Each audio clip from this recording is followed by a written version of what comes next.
In years past, the state funding for Texas public schools has been pretty much off limits for cuts, but this year is different. What's expected to be a historic budget shortfall has Central Texas school districts planning for the worst.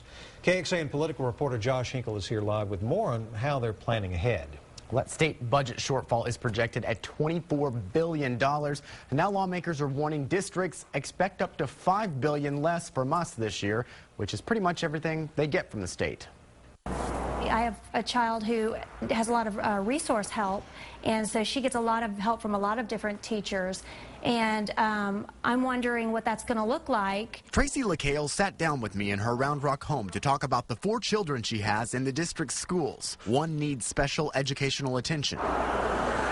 And as the Great Oaks Elementary PTA president, Tracy knows she's not the only parent with problems. How are the kids that are already struggling going to get the attention that they need? Round Rock is the second largest district in Central Texas with 45,000 students. While some districts look to cut staff now, Round Rock says it just can't do that, as the district has been growing immensely over the last decade. Classes will just have to be larger, and there will be a hiring freeze. All of our current teachers that want to remain with us as teachers next year, we have a position for you, because even though we might adjust the student-teacher ratio and we won't need as many teachers as we would otherwise need, we're going to have a position for everybody who is here in our teacher ranks. Those changes, along with employing some people temporarily, would save the district about $14 million, but it's expected the state could cut $17 million, which means Round Rock would have to make up the difference somewhere. That could mean future staff cuts. It's something Hutto ISD is now considering, up to 80 staff members, even closing a school.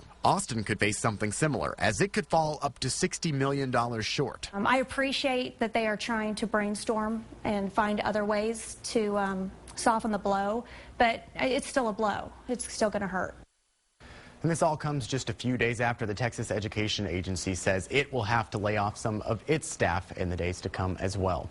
Josh Hinkle, KXAN, Austin News. Josh, thanks. And State Controller Susan Combs will announce her office's revenue estimate and budget projections for the state of Texas at a news conference coming up on Monday morning. We'll post that information immediately at our website, KXAN.com, and have a full report on KXAN Austin News at noon on Monday.